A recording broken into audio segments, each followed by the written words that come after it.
गुरु गोबिंद सिंह जी सदा करे कल्याण।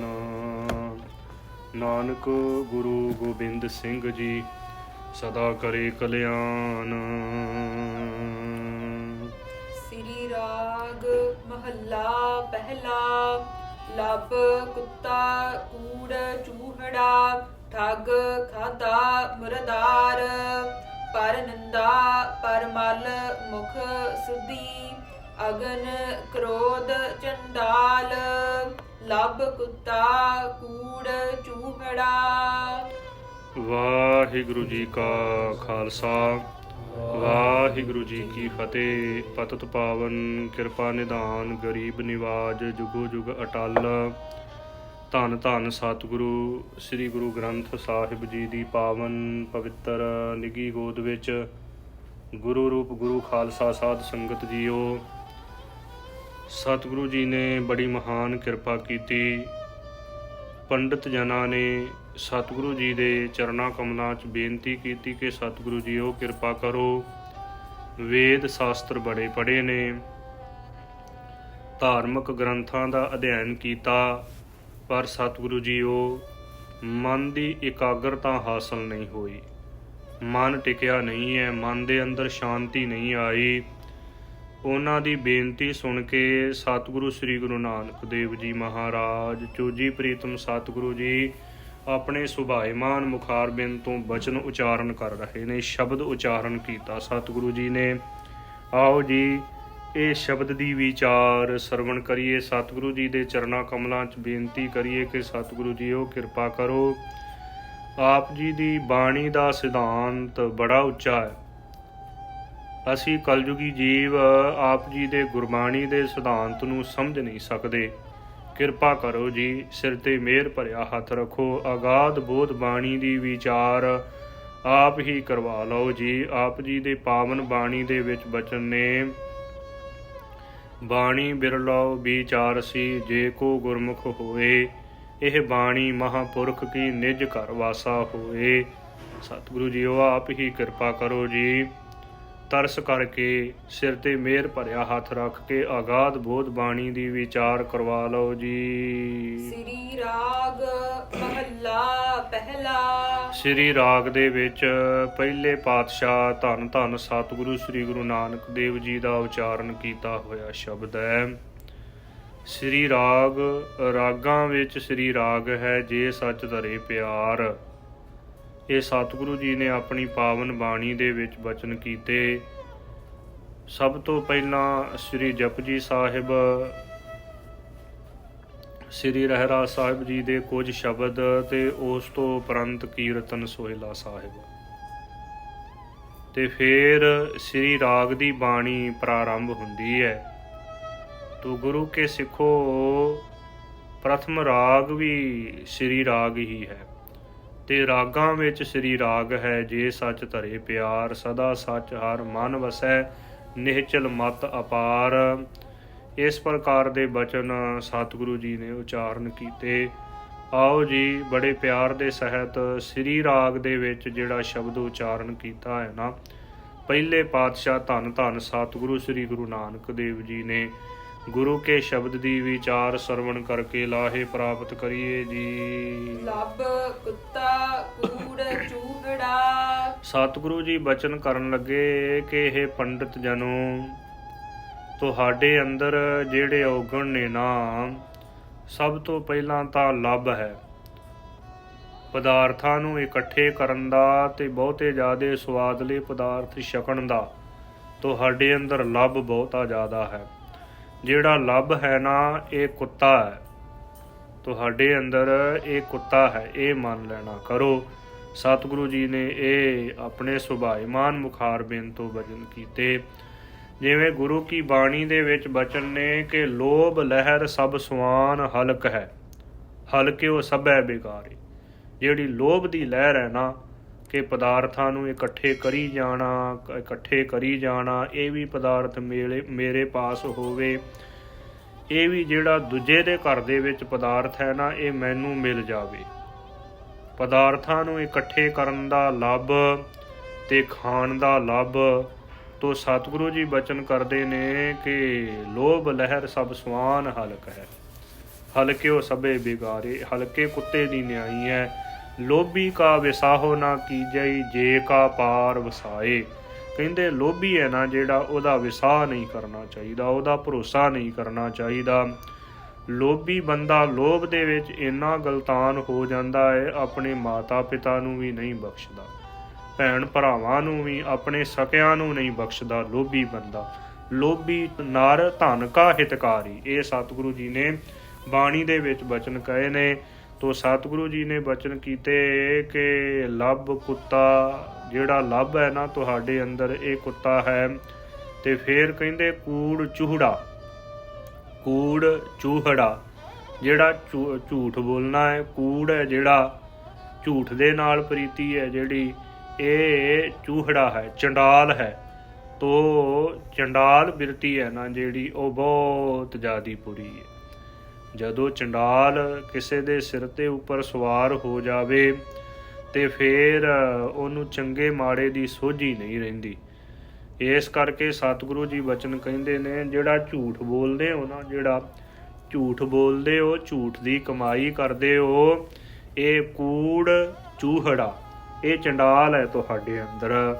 ਤੋ ਗੁਰੂ ਕੇ ਪਿਆਰਿਓ, ਸਤਿਗੁਰੂ ਜੀ ਨੇ ਬਚਨ ਕੀਤੇ ਕਿ ਠੱਗ ਖਾਧਾ ਮੁਰਦਾਰ, ਜਿਹੜੀ ਠੱਗੀ ਮਾਰ ਕੇ ਖਾਂਦੇ ਹੋ, ਲੋਕਾਂ ਦੇ ਨਾਲ ਠੱਗੀ ਮਾਰ ਕੇ ਖਾਂਦੇ ਹੋ, ਇਹ ਸਮਝੋ ਕਿ ਮੁਰਦਾ ਖਾਂਦੇ ਹੋ, ਮੁਰਦਾ ਖਾਣ ਦੇ ਬਰਾਬਰ ਹੈ।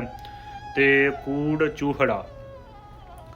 ਇੱਕ ਵਾਰ ਇੱਕ ਰਾਜੇ ਦੇ ਦਰਬਾਰ ਦੇ ਵਿੱਚ ਪੰਡਤ ਕਥਾ ਸੁਣਾਉਣ ਵਾਸਤੇ ਆਇਆ ਕਰਦਾ ਸੀ। ਪੰਡਤ ਜੋ ਸ੍ਰੇਸ਼ਟ ਸ਼ੁਭ ਬਚਨ ਕਰਨ ਵਾਸਤੇ, ਪ੍ਰਵਚਨ ਸੁਣਾਉਣ ਵਾਸਤੇ ਆਇਆ ਕਰਦਾ ਸੀ। ਤੇ ਪੰਡਤ ਨੂੰ ਵਿਦਿਆ ਦਾ ਬਹੁਤ ਜ਼ਿਆਦਾ ਹੰਕਾਰ ਸੀ। ਤੇ ਉਹ ਪੰਡਤ ਕਹਿਣ ਲੱਗਾ ਕਿ ਮੈਂ ਨਹੀਂ ਆਇਆ ਕਰਨਾ ਰਾਜਨ ਤੇਰੇ ਦਰਬਾਰ ਦੇ ਵਿੱਚ।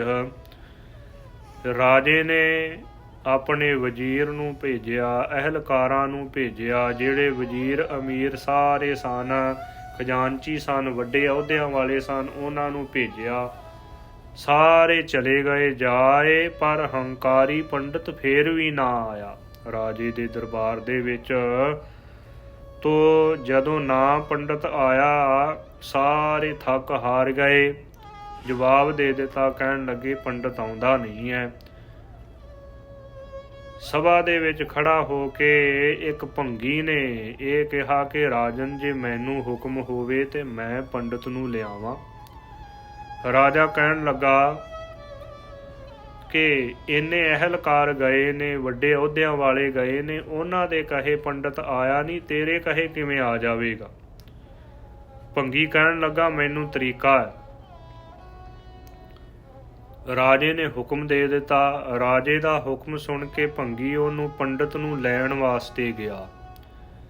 ਜਿਹੜਾ ਭੰਗੀ ਉਹ ਪੰਡਤ ਨੂੰ ਜਾ ਕੇ ਕਹਿਣ ਲੱਗਾ ਕਿ ਚਲੋ ਪੰਡਤ ਜੀ, ਰਾਜੇ ਦੇ ਦਰਬਾਰ ਦੇ ਵਿੱਚ ਤੁਹਾਨੂੰ ਬੁਲਾਇਆ। ਪੰਡਤ ਕਹਿਣ ਲੱਗਾ ਤੇਰਾ ਦਿਮਾਗ ਖਰਾਬ ਹੈ, ਇੰਨੇ ਅਹਿਲਕਾਰ, ਅਮੀਰ, ਵਜ਼ੀਰ, ਖਜ਼ਾਨਚੀ ਇਤਆਦਿਕ ਵੱਡੇ ਅਹੁਦਿਆਂ ਵਾਲੇ ਆਏ, ਮੈਂ ਉਹਨਾਂ ਦੇ ਕਹੇ ਤੋਂ ਨਹੀਂ ਤੁਰਿਆ ਤੇ ਤੂੰ ਕੌਣ ਹੈ। ਜਿਹੜਾ ਭੰਗੀ ਸੀ ਨਾ, ਉਹ ਕਹਿਣ ਲੱਗਾ ਕਿ ਪੰਡਤ ਜੀ, ਦਰਬਾਰ ਦੇ ਵਿੱਚ ਪ੍ਰਵਚਨ ਕਰਦਿਆਂ ਹੋਇਆਂ ਤੁਸੀਂ ਇਹ ਕਈ ਵਾਰ ਕਿਹਾ ਹੈ ਕਿ ਜਿਹੜਾ ਚੰਡਾਲ ਹੈ ਨਾ, ਜਿਹੜਾ ਕ੍ਰੋਧ ਹੈ ਨਾ, ਕ੍ਰੋਧ ਇਹ ਚੰਡਾਲ ਹੈ ਤੇ ਤੁਹਾਡੇ ਅੰਦਰ ਚੰਡਾਲ ਕੰਮ ਕਰ ਰਿਹਾ ਹੈ। ਹੁਣ ਤੁਹਾਡੇ ਅੰਦਰ ਕ੍ਰੋਧ ਹੈ, ਇਸ ਕਰਕੇ ਤੁਸੀਂ ਨਹੀਂ ਜਾਂਦੇ, ਕ੍ਰੋਧ ਦੇ ਸਹਿਤ ਤੁਸੀਂ ਬੋਲਦੇ ਹੋ। ਜੋ ਵੀ ਤੁਹਾਡੇ ਪਾਸ ਆਵੇ, ਕਿਸੇ ਦਾ ਭੂਰਾ ਡਰ ਭੈ ਨਹੀਂ ਮੰਨਦੇ, ਕਿਸੇ ਦਾ ਮਾਣ ਸਤਿਕਾਰ ਨਹੀਂ ਹੈ ਤੁਹਾਨੂੰ।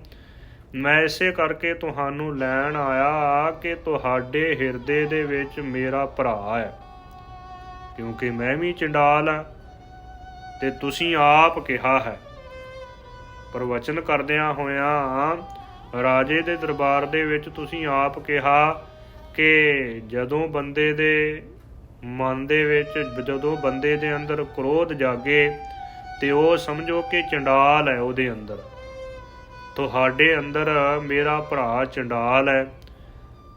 ਜਾਂ ਤਾਂ ਉੱਠ ਕੇ ਪੰਡਤ ਜੀ ਤੁਰ ਪਓ ਰਾਜ ਦਰਬਾਰ ਵੱਲ ਨੂੰ, ਨਹੀਂ ਤਾਂ ਫਿਰ ਮੈਂ ਬਾਂਹ ਫੜ ਕੇ ਲੈ ਕੇ ਜਾਵਾਂਗਾ ਧੱਕੇ ਦੇ ਨਾਲ, ਕਿਉਂਕਿ ਤੁਹਾਡੇ ਅੰਦਰ ਮੇਰਾ ਭਰਾ ਚੰਡਾਲ ਹੈ ਤੇ ਮੈਂ ਫਿਰ ਤੁਹਾਨੂੰ ਧੱਕੇ ਦੇ ਨਾਲ ਬਾਂਹ ਫੜ ਕੇ ਲੈ ਕੇ ਜਾਵਾਂਗਾ। ਪੰਡਤ ਕੰਨ ਜੇ ਝਾੜ ਕੇ ਤੁਰ ਪਿਆ ਤੇ ਰਾਜ ਦਰਬਾਰ ਦੇ ਵਿੱਚ ਗਿਆ। ਕਹਿਣ ਤੋਂ ਭਾਵ ਕਿ ਜਿਹੜਾ ਕ੍ਰੋਧ ਹੈ ਨਾ, ਇਹ ਚੰਡਾਲ ਹੈ। ਸਤਿਗੁਰੂ ਜੀ ਨੇ ਬਚਨ ਕੀਤੇ ਤੋ ਇਸ ਕਰਕੇ ਜੋ ਗੁਰੂ ਕੇ ਪਿਆਰਿਓ, ਕ੍ਰੋਧ ਦੇ ਅਰਥ ਥੱਲੇ ਵੀ ਆਉਣੇ ਹਨ। ਤੋ ਸਤਿਗੁਰੂ ਜੀ ਨੇ ਬਚਨ ਕੀਤੇ ਕਿ ਲੱਭ ਕੁੱਤਾ ਕੂੜ ਚੂਹੜਾ, ਠੱਗ ਖਾਧਾ ਮੁਰਦਾਰ। ਜਿਹੜਾ ਠੱਗੀ ਮਾਰ ਕੇ ਖਾਣਾ, ਇਹ ਮੁਰਦਾ ਖਾਣਾ ਹੈ, ਮੁਰਦਾ ਖਾਣ ਦੇ ਬਰਾਬਰ ਹੈ ਜਿਹੜੇ ਠੱਗੀ ਮਾਰ ਕੇ ਖਾਂਦੇ ਨੇ। ਪਰ ਨਿੰਦਾ ਪਰ ਮਲ ਮੁਖ ਸੁਧੀ, ਪਰਾਈ ਨਿੰਦਾ ਕਰਨੀ ਪਰਾਈ ਮੈਲ ਖਾਣੀ ਹੈ। ਪਰ ਨਿੰਦਾ ਪਰ ਮਾਲ ਮੁਖ ਸੁਧੀ, ਮਨ ਮੁਖ ਸੁਧੀ ਵੀ ਕਹਿੰਦੇ ਨੇ ਤੇ ਸੁਧੀ ਵੀ ਪਾਠ ਕੀਤਾ ਹੈ। ਤੋ ਇਸ ਪ੍ਰਕਾਰ ਸਤਿਗੁਰੂ ਜੀ ਬਚਨ ਕਰਦੇ, ਜਿਹੜੀ ਪਰਾਈ ਨਿੰਦਿਆ ਕਰਨੀ ਆ ਨਾ, ਪਰਾਈ ਮੈਲ ਖਾਣੀ ਹੈ। ਅਲ ਮਲ ਖਾਈ ਸਿਰ ਛਾਈ ਪਾਈ, ਮੂਰਖ ਅੰਧੈ ਪਤ ਗਵਾਈ। ਅਲ ਮਲ ਤੋਂ ਭਾਵ ਹੈ ਪਰਾਈ ਮੈਲ ਖਾਣੀ, ਪਰ ਨਿੰਦਾ ਪਰਾਈ ਨਿੰਦਾ ਕਰਨੀ ਪਰਾਈ ਮੈਲ ਖਾਣੀ ਹੈ। ਤੇ ਮੁਖ ਦੇ ਨਾਲ ਪਰ ਮਲ ਮੁਖ ਸੁਧੀ, ਪਰ ਨਿੰਦਾ ਪਰ ਮਲ ਮੁਖ ਸੁਧੀ, ਨਿਰੀ ਮੈਲ ਹੀ ਖਾਣੀ ਹੈ। ਤੇ ਜਿਹੜੇ ਪਰਾਈ ਨਿੰਦਿਆ ਕਰਦੇ ਨੇ ਨਾ, ਉਹ ਆਪਣੇ ਮੂੰਹ ਦੇ ਨਾਲ ਪਰਾਈ ਮੈਲ ਖਾਂਦੇ ਨੇ, ਪਰਾਈ ਮੈਲ ਚੱਟਦੇ ਨੇ। ਉਹ ਐਸੀ ਹਾਲਤ ਹੈ ਜਿਹੜੇ ਪਰਾਈ ਨਿੰਦਿਆ ਕਰਦੇ ਨੇ।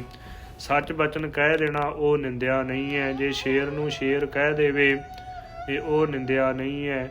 ਜੇ ਗਧੇ ਨੂੰ ਸ਼ੇਰ ਕਵੇ ਤੇ ਫਿਰ ਉਹ ਨਿੰਦਿਆ ਹੈ। ਇਸ ਪ੍ਰਕਾਰ ਸਤਿਗੁਰੂ ਜੀ ਬਚਨ ਕਰਦੇ ਨੇ, ਪਰ ਨਿੰਦਾ ਪਰ ਮਲ ਮੁਖ ਸੁਧੀ, ਅਗਨ ਕ੍ਰੋਧ ਚੰਡਾਲ। ਜਿਹੜਾ ਕ੍ਰੋਧ ਹੈ ਤੇ ਉਹ ਅੱਗ ਦੀ ਨਿਆਈ ਹੈ, ਤੇ ਕ੍ਰੋਧ ਹੈ ਜਿਹੜਾ ਉਹ ਚੰਡਾਲ ਦੀ ਤਰ੍ਹਾਂ ਹੈ।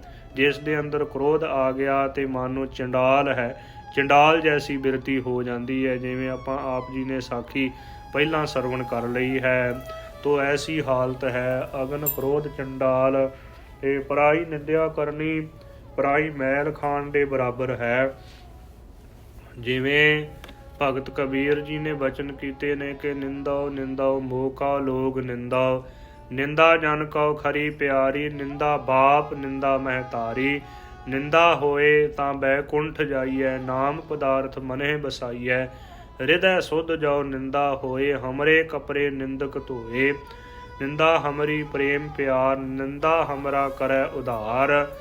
ਜਨ ਕਬੀਰ ਕਉ ਨਿੰਦਾ ਸਾਰ, ਨਿੰਦਕ ਡੂਬਾ ਹਮ ਉਤਰੇ ਪਾਰ। ਤੋ ਭਗਤ ਜੀ ਕਹਿੰਦੇ ਹਮਰੇ ਕਪਰੇ ਨਿੰਦਕ ਧੋਏ।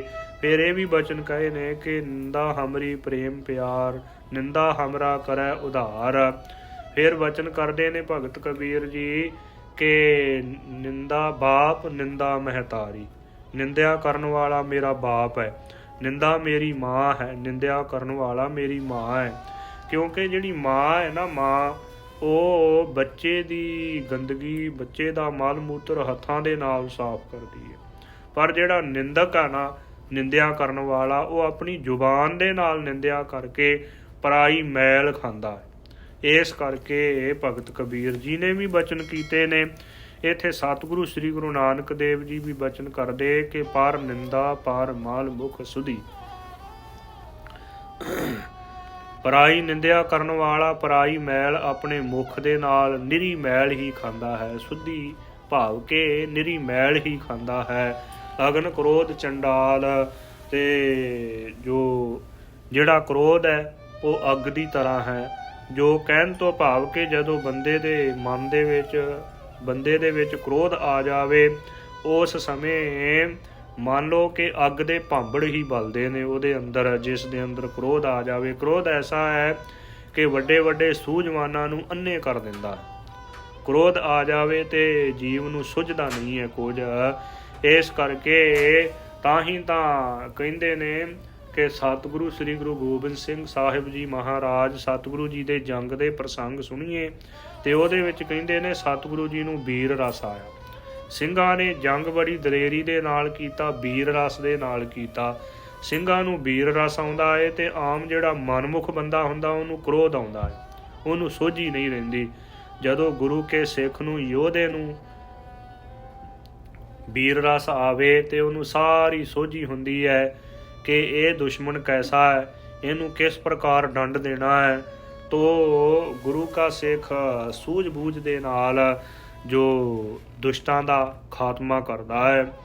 ਤੋ ਜੈਸਾ ਕਿਸੇ ਦੁਸ਼ਟ ਨੂੰ ਡੰਡ ਦੇਣਾ ਹੁੰਦਾ ਉਸੇ ਤਰ੍ਹਾਂ ਹੀ ਗੁਰੂ ਕਾ ਸਿੱਖ ਉਹਦੇ ਉੱਪਰ ਝਪਟਦਾ ਹੈ। ਤੋ ਗੁਰੂ ਕਾ ਸਿੱਖ ਆਪਣਿਆਂ ਦੇ ਉੱਪਰ ਕਦੇ ਵਾਸਤੇ ਵਾਰ ਨਹੀਂ ਕਰਦਾ। ਇਹ ਗੁਰੂ ਕੇ ਸਿੱਖ ਦੀ ਮਰਿਆਦਾ ਹੈ। ਫਿਰ ਗੁਰੂ ਕਾ ਸਿੱਖ ਗੁਰੂ ਕੇ ਸਿੱਖ ਨੂੰ ਵੀਰ ਰਸ ਕਿਵੇਂ ਆਉਂਦਾ?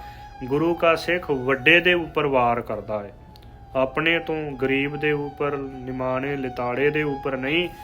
ਜੋ ਵੱਡੇ ਵੱਡੇ ਰਾਜੇ ਮਹਾਰਾਜਿਆਂ ਦਾ ਸੰਘਾਰ ਕੀਤਾ ਗੁਰੂ ਕੇ ਸਿੱਖ ਨੇ, ਜਿਹੜੇ ਵੱਡੇ ਵੱਡੇ ਨੇ, ਅਪਰਾਧੀ ਨੇ, ਉਹਨਾਂ ਦੇ ਉੱਪਰ ਗੁਰੂ ਕਾ ਸਿੱਖ ਝਪਟਦਾ ਹੈ।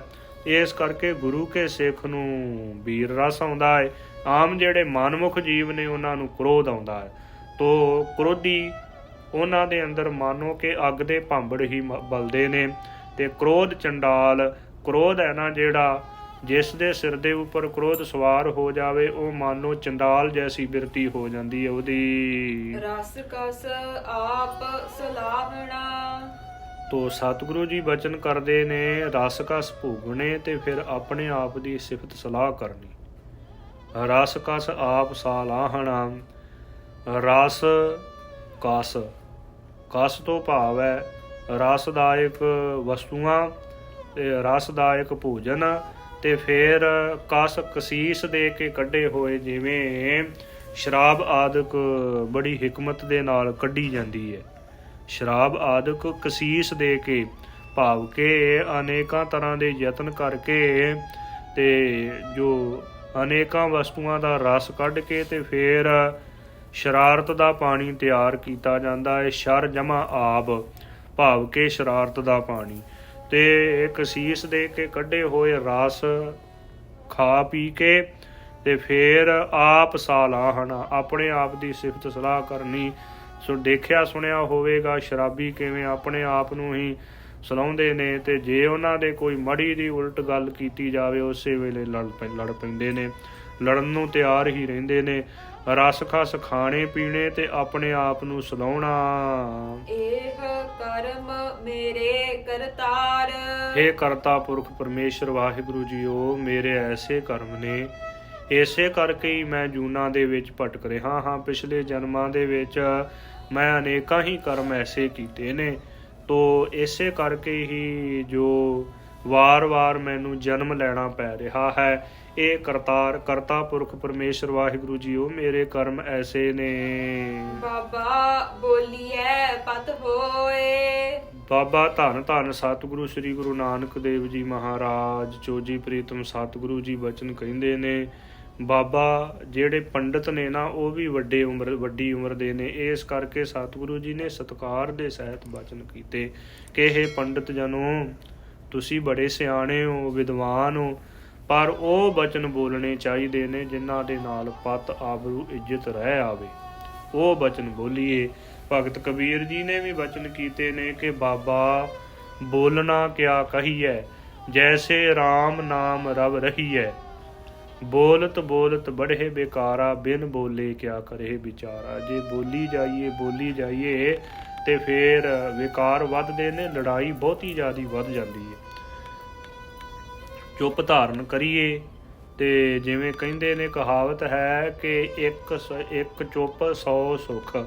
ਤੇ ਇਸ ਪ੍ਰਕਾਰ ਭਗਤ ਕਬੀਰ ਜੀ ਨੇ ਬਚਨ ਕੀਤੇ ਨੇ ਕਿ ਬਾਬਾ ਬੋਲਣਾ ਕਿਆ ਕਹੀਐ, ਜੈਸੇ ਰਾਮ ਨਾਮ ਰਵ ਰਹੀਐ।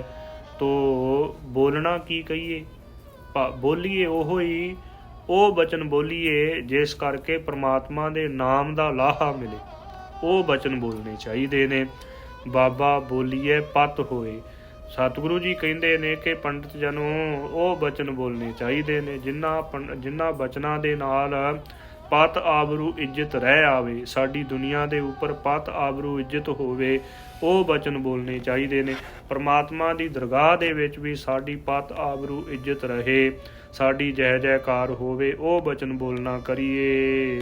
ਊਤਮ ਸੇ ਦਰ ਊਤਮ ਕਹੀਐ। ਸਤਿਗੁਰੂ ਜੀ ਬਚਨ ਕਰਦੇ ਨੇ ਕਿ ਉਹ ਉੱਤਮ ਨੇ ਜਿਨ੍ਹਾਂ ਨੇ ਉੱਤਮ ਗੁਣ ਧਾਰਨ ਕੀਤੇ ਨੇ। ਉੱਤਮ ਗੁਣ ਕਿਹੜੇ ਨੇ? ਸਤ, ਸੰਤੋਖ, ਦਇਆ, ਧਰਮ ਅਤੇ ਹੋਰ ਨਿੰਦਿਆ ਚੁਗਲੀ ਤੋਂ ਰਹਿਤ ਹੋਣਾ, ਸ੍ਰੇਸ਼ਟ ਗੁਣ ਧਾਰਨ ਕਰਨੇ ਆਪਣੇ ਅੰਦਰ। ਜਿਨ੍ਹਾਂ ਨੇ ਉੱਤਮ ਗੁਣ ਧਾਰਨ ਕੀਤੇ ਉਹ ਉੱਤਮ ਕਹੇ ਜਾਂਦੇ ਨੇ। ਉੱਤਮ ਸੇ ਦਰ ਉੱਤਮ ਕਹੀਏ। ਉਹ ਉੱਤਮ ਨੇ ਜਿਨ੍ਹਾਂ ਨੇ ਉੱਤਮ ਗੁਣ ਧਾਰਨ ਕੀਤੇ ਤੇ ਦਰ ਉੱਤਮ ਕਹੀਏ। ਉਹ ਪ੍ਰਮਾਤਮਾ ਦੀ ਦਰਗਾਹ ਦੇ ਵਿੱਚ ਸ੍ਰੇਸ਼ਟ ਕਹੇ ਜਾਂਦੇ ਨੇ ਜਿਨ੍ਹਾਂ ਨੇ ਪ੍ਰਮਾਤਮਾ ਦੀ ਬੰਦਗੀ ਕੀਤੀ। ਜਿਨ੍ਹਾਂ ਨੇ ਬੰਦਗੀ ਕੀਤੀ ਉਹਨਾਂ ਨੂੰ ਪ੍ਰਮਾਤਮਾ ਦੀ ਦਰਗਾਹ ਦੇ ਵਿੱਚ ਓਏ ਓਏ ਨਹੀਂ ਕਿਹਾ ਜਾਂਦਾ। ਰੇ ਰੇ ਦਰਗਹਿ ਕਹਿ ਨਾ ਕੋਊ, ਆਓ ਬੈਠ ਆਦਰ ਸੁਭ ਦੇਊ। ਜਿਨ੍ਹਾਂ ਨੇ ਪ੍ਰਮਾਤਮਾ ਦੀ ਭਗਤੀ ਕੀਤੀ ਉਹਨਾਂ ਨੂੰ ਰੇ ਰੇ ਕਰਕੇ ਓਏ ਓਏ ਕਰਕੇ ਨਹੀਂ ਬੁਲਾਇਆ ਜਾਂਦਾ ਪ੍ਰਮਾਤਮਾ ਦੀ ਦਰਗਾਹ ਦੇ ਵਿੱਚ। ਸੇ ਦਰ ਉੱਤਮ ਕਹੀਏ। ਪ੍ਰਮਾਤਮਾ ਦੀ ਦਰਗਾਹ ਦੇ ਵਿੱਚ ਵੀ ਉੱਤਮ ਕਹੇ ਜਾਂਦੇ ਨੇ ਜਿਨ੍ਹਾਂ ਨੇ ਪ੍ਰਮਾਤਮਾ ਦੀ ਬੰਦਗੀ ਕੀਤੀ ਅਤੇ ਸ੍ਰੇਸ਼ਟ ਭਗਤੀ ਵਾਲੇ ਗੁਣ ਧਾਰਨ ਕੀਤੇ ਨੇ। ਭਗਤ ਬਣ ਕੇ ਤੇ ਭਗਤ ਦੇ ਅਰਥਾਂ ਦੀ ਵਿਚਾਰ ਕਰਕੇ ਉਹਨਾਂ ਨੇ ਸ੍ਰੇਸ਼ਟ ਗੁਣ ਧਾਰਨ ਕੀਤੇ ਨੇ। ਭੱਬੇ ਤੋਂ ਭਾਵ ਭਗਤੀ ਅਤੇ ਗੱਗੇ ਤੋਂ ਭਾਵ ਗਿਆਨ, ਤੱਤੇ ਤੋਂ ਭਾਵ ਤਿਆਗ। ਐਸੇ ਜਿਹੜੇ ਜਿਨ੍ਹਾਂ ਨੇ ਸ੍ਰੇਸ਼ਟ ਗੁਣ ਧਾਰਨ ਕੀਤੇ ਨੇ, ਸਤ, ਸੰਤੋਖ, ਦਇਆ, ਧਰਮ ਧਾਰਨ ਕੀਤਾ ਤੇ ਉਹ ਸਤ ਸੰਗਤ ਦੇ ਵਿੱਚ ਵੀ ਉੱਤਮ ਕਹੇ ਜਾਂਦੇ ਨੇ। ਤੇ ਸੇਦਾਰ ਉੱਤਮ ਸੇਦਾਰ ਉੱਤਮ ਕਹੀਏ। ਪਰਮਾਤਮਾ ਦੀ ਦਰਗਾਹ ਦੇ ਵਿੱਚ ਵੀ ਉਹ ਉੱਤਮ ਸ੍ਰੇਸ਼ਟ ਕਹੇ ਜਾਂਦੇ ਨੇ। ਉਹਨਾਂ ਨੂੰ ਓਏ ਓਏ ਕਹਿ ਕੇ ਕੋਈ ਨਹੀਂ ਬੁਲਾਉਂਦਾ ਉੱਥੇ। ਨੀਚ ਕਰਮ ਬਹਿ ਰੋਏ। ਜਿਹੜੇ ਨੀਚ ਕਰਮ ਕਰਨ ਵਾਲੇ ਨੇ ਨਾ ਉਹਨਾਂ ਨੂੰ ਬਹਿ ਕੇ ਰੋਣਾ ਪੈਂਦਾ ਹੈ। ਉਹ ਰੋ ਰੋ ਕੇ ਹੀ ਜ਼ਿੰਦਗੀ ਬਤੀਤ ਕਰਦੇ ਨੇ। ਜਿਨ੍ਹਾਂ ਨੇ ਨੀਚ ਕਰਮ ਕੀਤੇ ਭਾਵੇਂ ਉਹ ਦੇਵਤੇ ਵੀ ਸਨ ਉਹਨਾਂ ਨੂੰ ਵੀ ਰੋਣਾ ਪਿਆ। ਜਿਵੇਂ ਸਤਿਗੁਰੂ ਜੀ ਨੇ ਬਚਨ ਕੀਤੇ ਨੇ ਕਿ ਸਹੰਸਰ ਦਾਨ ਦੇ ਇੰਦਰ ਰੋ ਆਇਆ, ਪਰਸਰਾਮ ਰੋਵੈ ਘਰ ਆਇਆ, ਅਜੈ ਸੋ ਰੋਵੈ ਭੀਖਿਆ ਖਾਏ, ਐਸੀ ਦਰਗਹ ਮਿਲੈ ਸਜਾਏ। ਵੱਡੇ ਵੱਡੇ ਜਿਹੜੇ ਰਾਮ ਵਰਗੇ ਸਨ ਉਹਨਾਂ ਨੂੰ ਵੀ ਰੋਣਾ ਪਿਆ। ਤੇ ਇਸ ਪ੍ਰਕਾਰ ਉਹ ਵੀ ਜੰਗਲਾਂ ਦੇ ਵਿੱਚ ਰੋਂਦੇ ਫਿਰਦੇ ਰਹੇ ਕਿਉਂਕਿ ਜਦੋਂ ਬਨਵਾਸ ਮਿਲਿਆ ਉਸ ਸਮੇਂ ਵੀ ਜਦੋਂ ਸੀਤਾ ਦੇ ਨਾਲ ਉਹ ਵਿਛੋੜਾ ਪਿਆ ਉਸ ਸਮੇਂ ਵੀ ਜੰਗਲ ਦੇ ਰੁੱਖਾਂ ਨੂੰ ਰਾਮਚੰਦਰ ਇਹ ਕਹਿ ਰਹੇ ਸਨ ਕਿ ਇਹ ਬਿਰਸ਼ੋ ਤੁਸੀਂ ਹੀ ਦੱਸੋ। ਜੋ ਚੱਲ ਰਹੀ ਹਵਾ ਨੂੰ ਕਹਿ ਰਹੇ ਸਨ ਰਾਮਚੰਦਰ ਕਿ ਤੁਸੀਂ ਹੀ ਦੱਸ ਦਿਓ ਸੀਤਾ ਕਿਹੜੇ ਪਾਸੇ ਨੂੰ ਚਲੀ ਗਈ ਹੈ। ਵਿਛੋੜਾ ਪੈ ਗਿਆ। ਹੇ ਸੀਤੇ ਕਰਦੇ ਹੋਏ ਜੰਗਲ ਦੇ ਵਿੱਚ ਰੋਂਦੇ ਰਹੇ। ਰੋਵੈ ਰਾਮ ਨਿਕਾਲਾ ਭਇਆ, ਸੀਤਾ ਲక్ష్మణ ਵਿਛੜ ਗਿਆ। ਰੋਵੈ ਦਹਿਸਰ ਲੰਕ ਗਵਾਏ, ਜਿਨ ਸੀਤਾ ਆਂਦੀ ਡੌਰੂ ਵਾਏ। ਇਸ ਪ੍ਰਕਾਰ ਉਹ ਵੀ ਰੋਂਦੇ ਰਹੇ ਹਨ। ਤੇ ਸਤਿਗੁਰੂ ਜੀ ਬਚਨ ਕਰਦੇ ਜਿਨ੍ਹਾਂ ਨੇ ਨੀਚ ਕਰਮ ਕੀਤੇ ਉਹ ਇੰਦਰ ਵਰਗੇ ਵੀ ਰੋਂਦੇ ਰਹੇ ਹਨ। ਨੀਚ ਕਰਮ ਕਰਕੇ ਤੋ ਇੰਦਰ ਨੀਚ ਕਰਮ ਕਰਕੇ ਤੇ ਜੋ ਬਗੀਚੀ ਦੇ ਵਿੱਚ ਜਾ ਕੇ ਲੁਕ ਗਿਆ ਸੀ। ਤੇ ਬ੍ਰਹਸਪਤੀ ਨੇ ਜੋ ਬ੍ਰਹਸਪਤ ਉਹਨਾਂ ਦਾ ਜਿਹੜਾ ਗੁਰੂ ਸੀ ਉਹਨੇ ਕਿਹਾ ਸੀ ਕਿ ਜੇ ਤੂੰ ਸਾਧੂਆਂ ਦੀ ਚਰਨ ਸਰਨ ਦੇ ਵਿੱਚ ਜਾਵੇਂ ਤੇ ਤਾਂ ਇਹ ਤੇਰਾ ਅਪਰਾਧ ਬਖਸ਼ਿਆ ਜਾ ਸਕਦਾ ਹੈ। ਇਸ ਪ੍ਰਕਾਰ ਜੋ ਰਾਵਣ ਨੂੰ ਵੀ ਰੋਣਾ ਪਿਆ। ਰਾਵਣ ਨੂੰ ਜਦੋਂ ਸ਼ਿਵ ਜੀ ਦੀ ਭਗਤੀ ਕਰਨ ਵਾਲਾ ਸੀ ਰਾਵਣ ਤੇ ਸ਼ਿਵ ਜੀ ਦੇ ਕੈਲਾਸ਼ ਪਰਬਤ ਨੂੰ ਹੀ ਉਲਟਾਉਣਾ ਚਾਹਿਆ ਸ਼ਕਤੀ ਦੇ ਨਾਲ। ਸ਼ਿਵ ਜੀ ਨੇ ਇੱਕ ਚੀਚੀ ਦਾ ਭਾਰ ਦੇ ਕੇ ਤੇ ਜੋ ਰਾਵਣ ਦੇ ਹੱਥ ਨੂੰ ਥੱਲੇ ਦੱਬ ਦਿੱਤਾ ਸੀ। ਉਸ ਸਮੇਂ ਵੀ ਮਾਫੀ ਮੰਗ ਕੇ ਰੋ ਕੇ ਤੇ ਫਿਰ ਮਾਫੀ ਮੰਗੀ। ਫਿਰ ਉਹਦਾ ਛੁਟਕਾਰਾ ਹੋਇਆ ਸੀ। ਤੋ ਫਿਰ ਇਸੇ ਹੀ ਤਰ੍ਹਾਂ ਹੋਰ ਵੀ ਅਨੇਕਾਂ ਹੀ ਵਾਰ ਰੋਣਾ ਪਿਆ ਰਾਵਣ ਨੂੰ। ਰੋਣ ਤੋਂ ਹੀ ਨਾਮ ਰਾਵਣ ਰੱਖਿਆ ਸੀ।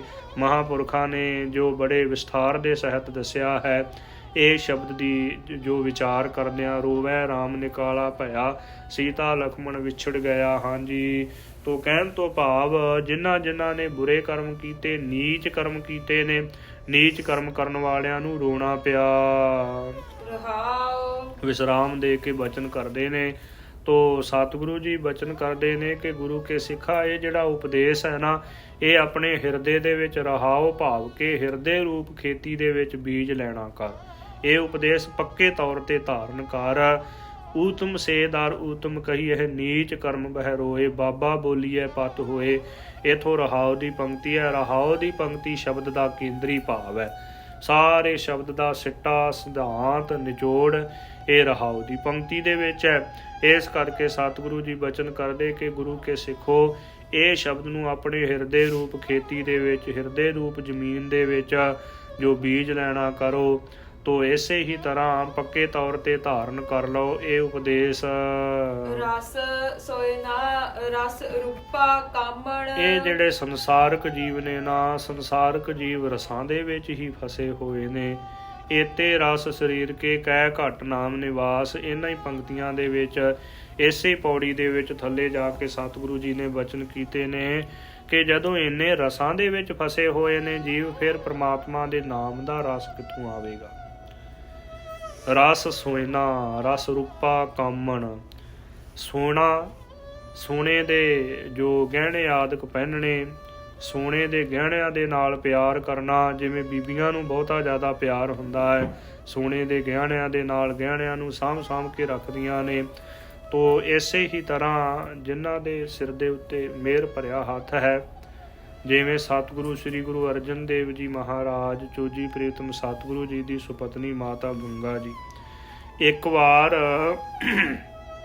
ਜੋ ਤਰਨ ਤਾਰਨ ਮੱਸਿਆ ਤੇ ਇਸ਼ਨਾਨ ਕਰਨ ਵਾਸਤੇ ਗਏ। ਸੰਗਤ ਬਹੁਤੀ ਜ਼ਿਆਦਾ ਜਾਇਆ ਕਰਦੀ ਸੀ। ਮਾਤਾ ਜੀ ਨੇ ਵੀ ਬੇਨਤੀ ਕੀਤੀ ਤੇ ਜਿਹੜੀਆਂ ਸ਼ਹਿਰ ਦੀਆਂ ਸ਼ਾਹੂਕਾਰਨੀਆਂ ਬੀਬੀਆਂ ਸਨ, ਉਹਨਾਂ ਦੇ ਨਾਲ ਮਾਤਾ ਗੰਗਾ ਜੀ ਗਏ ਤੇ ਉਹ ਬੀਬੀਆਂ ਕਹਿਣ ਲੱਗੀਆਂ ਕਿ ਮਾਤਾ ਜੀ, ਤੁਸੀਂ ਰਾਜ ਘਰਾਣੇ ਦੇ ਵਿੱਚੋਂ ਹੈ, ਤੁਹਾਡੇ ਘਰ ਦੇ ਵਿੱਚ ਧਨ ਪਦਾਰਥ ਦੀ ਕੋਈ ਕਮੀ ਨਹੀਂ ਹੈ, ਕਿਉਂ ਸਾਦੇ ਲਿਬਾਸ ਦੇ ਵਿੱਚ ਰਹਿੰਦੇ ਹੋ, ਸਾਡੇ ਵਾਂਗੂ ਗਹਿਣੇ ਪਹਿਨਿਆ ਕਰੋ। ਤੇ ਮਾਤਾ ਜੀ ਨੇ ਉਹ ਮਾਈਆਂ ਦੀ ਗੱਲ ਸੁਣ ਕੇ ਤੇ ਥੋੜਾ ਜਿਹਾ ਅਸਰ ਹੋਇਆ। ਤੇ ਜਦੋਂ ਅਸਰ ਹੋਇਆ, ਸਤਿਗੁਰੂ ਸ੍ਰੀ ਗੁਰੂ ਅਰਜਨ ਦੇਵ ਜੀ ਨੂੰ ਬੇਨਤੀ ਕੀਤੀ। ਸਤਿਗੁਰੂ ਜੀ ਨੇ ਜਦੋਂ ਬੇਨਤੀ ਕੀਤੀ ਤੇ ਸਤਿਗੁਰੂ ਸ੍ਰੀ ਗੁਰੂ ਅਰਜਨ ਦੇਵ ਜੀ ਮਹਾਰਾਜ ਰਾਮਸਰ ਸਰੋਵਰ ਵਾਲੇ ਅਸਥਾਨ ਦੇ ਉੱਪਰ ਇੱਧਰ ਨੂੰ ਆਏ ਤੇ ਕਹਿਣ ਲੱਗੇ ਕਿ ਗੰਗਾ, ਸਾਡੇ ਨਾਲ ਇੱਥੇ ਬੈਠ ਸੰਗਤ ਦੇ ਵਿੱਚ, ਤੇ ਅਸੀਂ ਬਾਣੀ ਉਚਾਰਨ ਕਰਨੀ ਹੈ।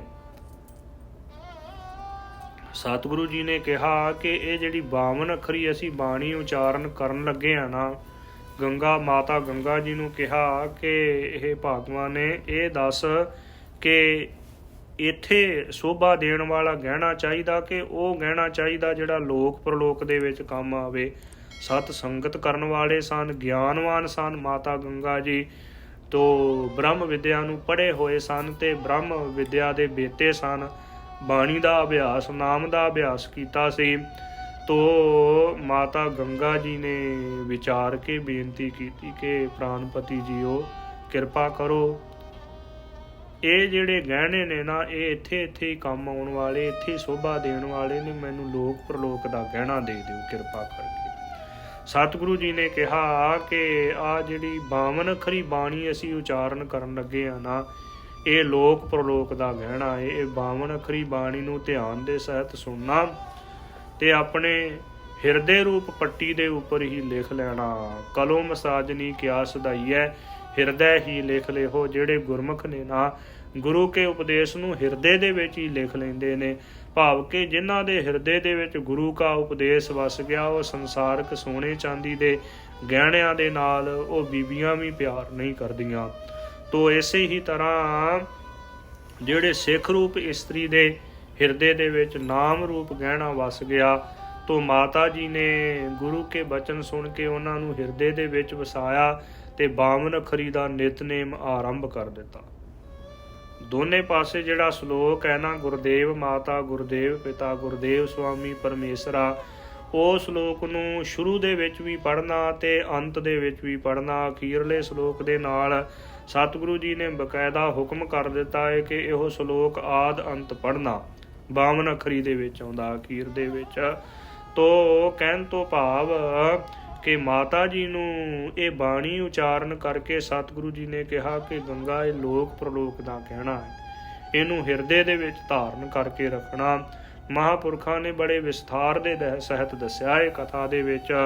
ਤੋਂ ਕਹਿਣ ਤੋਂ ਭਾਵ ਕਿ ਰਸ ਸੋਇਨਾ, ਸੋਨੇ ਦੇ ਗਹਿਣੇ ਆਦਿਕ ਇਕੱਠੇ ਕਰਨੇ, ਇਹ ਵੀ ਇੱਕ ਰਸ ਹੈ। ਰੂਪਾ ਚਾਂਦੀ ਦੇ ਗਹਿਣੇ ਆਦਿਕ ਇਕੱਠੇ ਕਰਨੇ, ਉਹਨਾਂ ਨੂੰ ਸਾਂਭ ਕੇ ਰੱਖਣਾ, ਇਹ ਵੀ ਇੱਕ ਰਸ ਹੈ। ਤੇ ਕਈ ਇਹ ਗਹਿਣੇ ਪਾ ਕੇ ਉਂਗਲਾਂ ਦੇ ਉੱਪਰ ਛਾਪਾਂ ਪਾ ਕੇ ਤੇ ਮਟਕਾਉਂਦੇ ਨੇ, ਦਿਖਾਉਂਦੇ ਨੇ, ਮੋਟਾ ਕੜਾ ਪਾ ਕੇ ਦਿਖਾਉਂਦੇ ਨੇ, ਹੰਕਾਰ ਕਰਦੇ ਨੇ। ਤੋ ਸਤਿਗੁਰੂ ਜੀ ਕਹਿੰਦੇ ਨੇ ਇਹ ਵੀ ਇੱਕ ਰਸ ਹੈ। ਰਸ ਸੋਇਨਾ, ਰਸ ਰੂਪਾ ਕਾਮਣ। ਤੋ ਕਾਮਣ ਇਸਤਰੀ ਹੈ ਜੋ ਅਨੇਕਾਂ ਹੀ ਇਸਤਰੀਆਂ ਦੇ ਨਾਲ ਸ਼ਾਦੀ ਕਰਵਾਉਣੀ। ਗੁਰਮਤਿ ਦੇ ਵਿੱਚ ਤਾਂ ਸਤਿਗੁਰੂ ਜੀ ਨੇ ਬਚਨ ਕਹੇ ਨੇ ਕਿ ਏਕਾ ਨਾਰੀ ਜਤੀ ਹੋਏ, ਪਰ ਨਾਰੀ ਧੀ ਭੈਣ ਵਖਾਣਾ। ਤੋ ਪਿਛਲੇ ਸਮੇਂ ਦੇ ਵਿੱਚ ਜੋ ਵੱਡੇ ਲੋਕ ਸਨ, ਰਾਜੇ ਮਹਾਰਾਜੇ ਜਾਂ ਮੁਸਲਮਾਨੀ ਮਜ਼ਹਬ ਦੇ ਵਿੱਚ ਇਹ ਸਭ ਕੁਝ ਚੱਲਦਾ ਸੀ, ਅੱਜ ਵੀ ਹੈ ਉਹਨਾਂ ਦੇ ਮਜ਼ਹਬ ਦੇ ਵਿੱਚ। ਤੋ ਕਹਿਣ ਤੋਂ ਭਾਵ ਕਿ ਜੋ ਵਿਸ਼ਿਆਂ ਦੀ ਭਾਵਨਾ ਮਨ ਦੇ ਵਿੱਚ ਰੱਖਣੀ, ਵਿਸ਼ਿਆਂ ਦੀ ਇੱਛਾ ਰੱਖਣੀ, ਬੁਰੇ ਕਰਮਾਂ ਦੀ ਇੱਛਾ ਰੱਖਣੀ, ਇਹ ਵੀ ਇੱਕ ਰਸ ਹੈ। ਰਸ ਪਰਮਲ ਕੀ ਵਾਸ। ਹਾਂਜੀ, ਪਰਮਲ ਭਾਵ ਕੇ ਚੰਦਨ ਤੋਂ ਅਗਰ ਕਪੂਰ ਆਦਿਕ ਇਹਨਾਂ ਦੀਆਂ ਸੁਗੰਧੀਆਂ ਲਾਉਣੀਆਂ ਤਨ ਦੇ ਉੱਪਰ, ਇਹ ਵੀ ਇੱਕ ਰਸ ਹੈ। ਪਰਮਲ ਕੀ ਵਾਸ, ਰਸ ਪਰਮਲ ਕੀ ਵਾਸ, ਜੋ ਇਹ ਵੀ ਇੱਕ ਰਸ ਹੈ। ਪਰਮਲ ਭਾਵ ਕੇ ਜੋ ਚੰਦਨ ਆਦਿਕ ਅਗਰ ਕਪੂਰ ਦੀਆਂ ਸੁਗੰਧੀਆਂ ਲਾਉਣੀਆਂ ਤਨ ਦੇ ਉੱਪਰ, ਇਹ ਰਸ ਦੱਸੇ ਨੇ ਸਤਿਗੁਰੂ ਜੀ ਨੇ। ਹਾਂਜੀ, ਅੱਗੇ ਰਸ ਘੋੜੇ, ਰਸ ਸੇਜਾ ਮੰਦਰ। ਘੋੜੇ ਚੰਗੇ ਵਾਹਨ ਖਰੀਦਣ ਦਾ ਸ਼ੌਂਕੀ ਹੋਣਾ, ਤੋ ਇਹ ਵੀ ਇੱਕ ਰਸ ਹੈ। ਤੋ ਸਤਿਗੁਰੂ ਜੀ ਨੇ ਵਚਨ ਕੀਤੇ ਕਿ ਰਸ ਘੋੜੇ, ਉਸ ਸਮੇਂ ਦੇ ਵਿੱਚ ਘੋੜੇ, ਹਾਥੀ, ਇਹ ਰਾਜੇ ਮਹਾਰਾਜੇ ਜਾਂ ਵੱਡੇ ਧਨਾੜ ਲੋਕ ਰੱਖਿਆ ਕਰਦੇ ਸਨ, ਚੰਗੀ ਨਸਲ ਦੇ ਘੋੜੇ। ਤੋ ਇਹ ਵੀ ਰਸ ਹੈ। ਹਾਂਜੀ, ਰਸ ਘੋੜੇ, ਰਸ ਸੇਜਾ ਮੰਦਰ, ਜੋ ਚੰਗੀਆਂ ਦੁੱਧ ਚਿੱਟੀਆਂ ਸੇਜਾਂ ਮਾਨਣੀਆਂ ਤੇ ਵਿਸ਼ਿਆਂ ਦੀ ਵਿਸ਼ੇ ਭੋਗਣ ਦੀ ਵਾਸ਼ਨਾ ਰੱਖਣੀ ਆਪਣੇ ਤਨ ਦੇ ਵਿੱਚ, ਇਹ ਵੀ ਇੱਕ ਰਸ ਹੈ। ਹਾਂਜੀ, ਰਸ ਘੋੜੇ, ਰਸ ਸੇਜਾ ਮੰਦਰ ਅਤੇ ਸੁੰਦਰ ਮੰਦਰ, ਸੋਹਣੇ ਘਰ ਬਣਾਉਣੇ, ਚੰਗੇ ਮਹਿਲ ਆਪਣੇ ਵਾਸਤੇ ਤਿਆਰ ਕਰਨੇ ਤੇ ਕਰਵਾਉਣੇ। ਰਸ ਮੀਠਾ, ਰਸ ਮਾਸ। ਮਿੱਠੇ ਭੋਜਨ, 36 ਪ੍ਰਕਾਰ ਦੇ ਭੋਜਨ, ਮਿੱਠੇ ਭੋਜਨ, ਖੱਟ ਮਿੱਠੇ ਭੋਜਨ ਅਤੇ ਜੋ 6 ਰਸਾਂ ਵਾਲੇ ਭੋਜਨ, ਤੇ ਜੋ 6 ਨੂੰ ਮਿਲਾ ਕੇ ਤੋ ਕਹਿੰਦੇ ਨੇ ਤੋ ਭਾਵ ਕਿ 36 ਪ੍ਰਕਾਰ ਦੇ ਭੋਜਨ ਬਣ ਜਾਂਦੇ ਨੇ 6 ਰਸਾਂ ਨੂੰ ਮਿਲਾ ਕੇ। ਤੋ ਇਸ ਪ੍ਰਕਾਰ ਸਤਿਗੁਰੂ ਜੀ ਬਚਨ ਕਰਦੇ ਨੇ ਕਿ ਰਸ ਮੀਠਾ, ਰਸ ਮਾਸ। ਤੋ ਮਾਸ ਆਦਿਕ ਦੇ ਭੋਜਨ ਖਾਣੇ, ਮਾਸ ਕਈ ਪ੍ਰਕਾਰ ਦਾ ਜੋ ਬਣਾ ਕੇ, ਕਹਿਣ ਤੋਂ ਭਾਵ ਕਦੀ ਮਾਸ ਦੇ ਪਕੌੜੇ ਬਣਾ ਲੈਣੇ ਤੇ ਕਦੇ ਤਰੀ ਵਾਲਾ ਬਣਾ ਲੈਣਾ, ਕਹਿਣਾ ਕਿ ਇਸ ਪ੍ਰਕਾਰ ਇਹ ਵੀ ਰਸ ਹੀ ਹਨ ਵੱਖੋ ਵੱਖਰੇ। ਇਤੇ ਰਸ ਸਰੀਰ ਕੇ। ਸਤਿਗੁਰੂ ਜੀ ਬਚਨ ਕਰਦੇ ਨੇ ਕਿ ਇੰਨੇ ਰਸ ਸਰੀਰ ਨੂੰ ਲੱਗੇ ਨੇ, ਇਹ ਪ੍ਰਾਣਾਧਾਰੀ ਜੀਵ ਨੂੰ ਇੰਨੇ ਰਸ ਲੱਗੇ ਹੋਏ ਨੇ। ਕਹਿ ਘਟ ਨਾਮ ਨਿਵਾਸ। ਕਹਿੰਦੇ ਜਦੋਂ ਇੰਨੇ ਰਸਾਂ ਦੇ ਵਿੱਚ ਹੀ ਜੀਵ ਗਲਤਾਨ ਹੋ ਗਿਆ, ਇਤੇ ਰਸ ਸਰੀਰ ਕੇ ਕਹਿ ਘਟ ਨਾਮ ਨਿਵਾਸ। ਰਸ ਮੀਠਾ, ਰਸ ਮਾਸ, ਜੋ ਮਾਸ ਦਾ ਰਸ ਐਸਾ ਹੋਣਾ ਕਿ ਕੱਚਾ ਮਾਸ ਖਾ ਜਾਣਾ। ਤੋ ਜਦੋਂ ਬੱਕਰੇ ਦਾ ਸਿਰ ਵੱਢਦੇ ਨੇ ਨਾ, ਤੇ ਉਸ ਸਮੇਂ ਸਰੀਰ ਦੇ ਵਿੱਚੋਂ ਤੇ ਜਿਹੜਾ ਧੜ ਦੇ ਵਿੱਚੋਂ ਲਹੂ ਨਿਕਲਦਾ, ਉਹਨੂੰ ਬਾਟੇ ਦੇ ਵਿੱਚ ਪਾ ਦਿੰਦੇ ਨੇ। ਬਾਟੇ ਦੇ ਵਿੱਚ ਪਾ ਕੇ ਤੇ ਥੋੜੇ ਚਿਰ ਬਾਅਦ ਉਹਦੇ ਜੋ ਉਹ ਜੰਮ ਜਾਂਦਾ ਹੈ, ਫਿਰ ਉਹਦੇ ਪੀਸ ਬਣਾ ਲੈਂਦੇ ਨੇ। ਕਈ ਐਸੀ ਬਿਰਤੀ ਵਾਲੇ ਨੇ, ਐਸੀ ਚੰਡਾਲ ਬਿਰਤੀ ਵਾਲੇ ਨੇ ਕਿ ਉਹਦੇ ਪੀਸ ਬਣਾ ਕੇ ਤੇ ਉਹ ਜਿਹੜਾ ਲਹੂ ਜੰਮਿਆ ਹੁੰਦਾ ਹੈ ਨਾ, ਉਹਨੂੰ ਜੋ ਵੈਸੇ ਹੀ ਖਾ ਜਾਂਦੇ ਨੇ, ਜਾਂ ਕਈ ਗਰਮ ਲਹੂ ਪੀ ਲੈਂਦੇ ਨੇ। ਐਸੀ ਵੀ ਹੈ ਜੋ ਉਹਨਾਂ ਦੇ ਅੰਦਰ ਜੋ ਇਹ ਰਸ ਹੀ ਹੈ, ਭਾਵ ਕਿ ਮਾਸ ਖਾਣ ਦਾ ਰਸ ਹੈ। ਤੇ ਜਿਨ੍ਹਾਂ ਦੀ ਬਿਰਤੀ ਐਸੀ ਚੰਡਾਲ ਜੈਸੀ ਹੈ, ਉਹ ਨਾਮ ਕਿਵੇਂ ਜਪਣਗੇ? ਫਿਰ ਨਿਤਨੇਮ ਕਿਵੇਂ ਕਰਨਗੇ? ਬਾਣੀ ਕਿਵੇਂ ਪੜ੍ਹਨਗੇ? ਜਦੋਂ ਸਤਿਗੁਰੂ ਜੀ ਨੇ ਬਚਨ ਕੀਤੇ, ਆਪਣੀ ਪਾਵਨ ਬਾਣੀ ਦੇ ਵਿੱਚ ਬਚਨ ਕਰਦੇ ਨੇ ਸਤਿਗੁਰੂ ਜੀ ਕਿ ਜੋ ਸਭ ਮਹਿ ਏਕ ਖੁਦਾਏ ਕਹਿਤ ਹੋ ਤਉ ਕਿਉ ਮੁਰਗੀ ਮਾਰੈ। ਤੋ ਸਤਿਗੁਰੂ ਜੀ ਇੱਕ ਵਾਰ ਲੰਘਦੇ ਜਾ ਰਹੇ ਸਨ ਤੇ ਕਾਜੀ ਨੇ ਮੁਰਗੇ ਦੀ ਧੌਣ ਮਰੋੜੀ। ਮੁਰਗੇ ਦੀ ਧੌਣ ਮਰੋੜੀ ਤੇ ਜਦੋਂ ਮੁਰਗੇ ਦੀ ਧੌਣ ਮਰੋੜੀ ਤੇ ਮੁਰਗੇ ਨੇ ਵਿਚਾਰੇ ਨੇ ਟੱਪਣਾ ਸੀ। ਮੁਰਗਾ ਜਦੋਂ ਤੜਫਿਆ ਤੇ ਉਹ ਤੜਫਣ ਦੇ ਨਾਲ ਕਾਜੀ ਦੇ ਚੋਲੇ, ਚਿੱਟੇ ਚੋਲੇ ਦੇ ਉੱਪਰ ਮੁਰਗੇ ਦੇ ਲਹੂ ਦੀਆਂ ਛਿੱਟਾਂ ਪੈ ਗਈਆਂ। ਤੇ ਕਾਜੀ ਛੇਤੀ ਛੇਤੀ ਆਪਣੇ ਨੌਕਰ ਨੂੰ ਕਹਿਣ ਲੱਗਾ ਕਿ ਚੋਲਾ ਲਿਆ, ਮੇਰਾ ਬਸਤਰ ਜਿਹੜਾ ਚੋਲਾ ਹੈ ਨਾ, ਇਹ ਪਲੀਤ ਹੋ ਗਿਆ ਹੈ।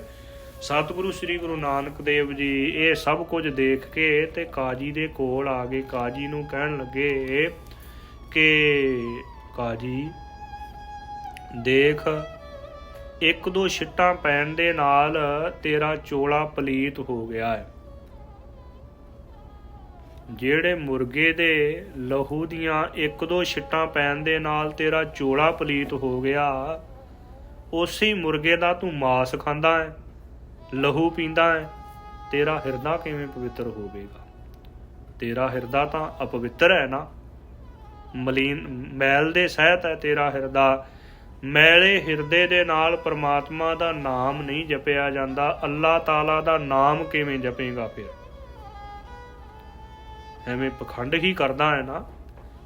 ਸਤਿਗੁਰੂ ਜੀ ਨੇ ਬਚਨ ਕੀਤੇ ਕਿ ਜੇ ਤੂੰ ਧਰਮੀ ਹੋਵੇਂ ਤੇ ਫਿਰ ਇਹ ਜੀਵ ਘਾਤ ਨਾ ਕਰੇ। ਇਹਨਾਂ ਜੀਵਾਂ ਦੇ ਵਿੱਚ ਵੀ ਤਾਂ ਰੱਬ ਵਸਦਾ ਹੈ। ਜੋ ਸਭ ਮਹਿ ਏਕ ਖੁਦਾਏ ਕਹਿਤ ਹੋ ਤਉ ਕਿਉ ਮੁਰਗੀ ਮਾਰੈ। ਜੇ ਸਾਰਿਆਂ ਦੇ ਵਿੱਚ ਇੱਕ ਖੁਦਾ ਨੂੰ ਮੰਨਦਾ ਹੈ ਤੇ ਫਿਰ ਇਹ ਮੁਰਗੀ ਦੀ ਧੌਣ ਮਰੋੜਦਾ ਹੈ। ਕਿਉਂ ਹਲਾਲ ਕਰ ਕਰਕੇ, ਇਹਨੂੰ ਦੁਖੀ ਕਰ ਕਰਕੇ ਖਾਂਦਾ ਹੈ। ਭਾਵੇਂ ਝਟਕਾ ਹੋਵੇ ਤੇ ਭਾਵੇਂ ਪਟਕਾ ਹੋਵੇ, ਭਾਵੇਂ ਹਲਾਲ ਕਰਕੇ ਖਾਵੇ, ਹੈ ਤਾਂ ਜੀਵ ਹੱਤਿਆ ਹੀ। ਜਿਹੜੇ ਜੀਵ ਨੂੰ ਮਾਰਨ ਦਾ ਪਾਪ ਲੱਗਦਾ ਹੈ। ਭਗਤ ਕਬੀਰ ਜੀ ਨੇ ਵੀ ਬਚਨ ਕੀਤੇ ਨੇ ਕਿ ਕਬੀਰ ਖੂਬ ਖਾਣਾ ਖੀਚਰੀ ਜਾਮ ਹੈ ਅੰਮ੍ਰਿਤ ਲੋਨ, ਹੀਰਾ ਰੋਟੀ ਕਾਰਨੇ ਗਲਾ ਕਟਾਵੇ ਕੌਣ। ਕਹਿੰਦੇ ਖੂਬ ਖਾ ਖਿਚੜੀ ਜਿਹੜੀ ਹੈ, ਜਿਹੜੀ ਸਲੂਣੀ ਖਿਚੜੀ ਹੈ, ਜਿਹਦੇ ਵਿੱਚ ਥੋੜ੍ਹਾ ਜਿਹਾ ਲੂਣ ਪਾਇਆ ਹੋਇਆ, ਜਾਂ ਫਿੱਕੀ ਖਿਚੜੀ ਹੈ ਜਿਹੜੀ, ਉਹ ਖੂਬ ਖਾ। ਪਰ ਹੀਰਾ ਰੋਟੀ ਕਾਰਨੇ, ਜਿਹੜੀ ਸ਼ਿਕਾਰ ਦੀ ਰੋਟੀ ਹੈ ਨਾ, ਹੀਰਾ ਰੋਟੀ ਕਾਰਨੇ ਗਲਾ ਕਟਾਵੇ ਕੌਣ। ਜੇ ਕਿਸੇ ਦੇ ਗਲੇ ਨੂੰ ਮਰੋੜਦਾ ਹੈ, ਜੇ ਬੱਕਰੇ ਦਾ ਸਿਰ ਵੱਢਦਾ ਹੈ ਅੱਜ, ਤੇ ਕੱਲ ਨੂੰ ਤੈਨੂੰ ਵੀ ਸਿਰ ਕਟਾਉਣਾ ਪਵੇਗਾ। ਇਸ ਕਰਕੇ ਸਤਿਗੁਰੂ ਜੀ ਬਚਨ ਕਰਦੇ ਨੇ, ਮਾਸ ਜਿਹੜਾ ਖਾਣਾ ਇਹ ਵੀ ਇੱਕ ਰਸ ਹੈ। ਜੋ ਬੱਕਰੇ ਛਤਰੇ ਦਾ ਲਹੂ ਪੀਣਾ ਗਰਮ ਗਰਮ, ਇਹ ਵੀ ਇੱਕ ਰਸ ਹੀ ਹੈ ਕਿ ਮੇਰੇ ਅੰਦਰ ਤਾਕਤ ਆ ਜਾਵੇ ਬਹੁਤੀ ਜ਼ਿਆਦੀ। ਤੋ ਇਸ ਪ੍ਰਕਾਰ ਸਤਿਗੁਰੂ ਜੀ ਬਚਨ ਕਰਦੇ ਨੇ, ਗੁਰਮਤਿ ਦੇ ਵਿੱਚ ਤਾਂ ਭਗਤੀ ਦੀ ਤਾਕਤ ਹੈ, ਭਗਤੀ ਦਾ ਬਲ ਹੈ। ਭਗਤੀ ਕਰਨ ਵਾਲੇ ਭਾਵੇਂ ਸੁੱਕੇ ਜਿਹੇ ਸਰੀਰ ਵਾਲੇ ਹੋਣ, ਪਰ ਸੰਤ ਗਿਆਨੀ ਜਰਨੈਲ ਸਿੰਘ ਜੀ ਖਾਲਸਾ ਪਿੰਡਰਾਂ ਵਾਲੇ ਮਹਾਂਪੁਰਖ, ਉਹਨਾਂ ਦੀ ਭਗਤੀ ਸੀ।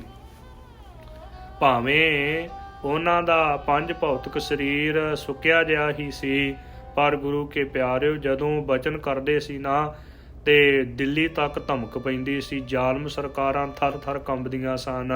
ਉਹ ਉਹਨਾਂ ਦੀ ਭਗਤੀ ਦਾ ਬਲ ਸੀ। ਬਲ ਸੰਸਾਰਕ ਬਲ ਦੇ ਨਾਲ ਕਿਸੇ ਨੂੰ ਨਹੀਂ ਜਿੱਤਿਆ ਜਾ ਸਕਦਾ। ਆਤਮਿਕ ਤੌਰ ਤੇ ਜਿਹਦੇ ਅੰਦਰ ਬਲ ਹੋਵੇ ਨਾ, ਭਗਤੀ ਦਾ ਬਲ ਹੋਵੇ, ਰੂਹਾਨੀਅਤ ਦਾ ਬਲ ਹੋਵੇ, ਉਹ ਮਹਾਂਪੁਰਖਾਂ ਦੇ ਬਚਨ ਸੁਣ ਕੇ ਅੱਜ ਦੇ ਸਮੇਂ ਵੀ, ਮਹਾਂਪੁਰਖਾਂ ਦੇ ਬਚਨ ਸੁਣ ਕੇ ਅੱਜ ਦੇ ਸਮੇਂ ਵੀ ਜ਼ਾਲਮ ਸਰਕਾਰਾਂ ਤੇ ਪਾਪੀ ਥਰ ਥਰ ਕੰਬਦੇ ਨੇ।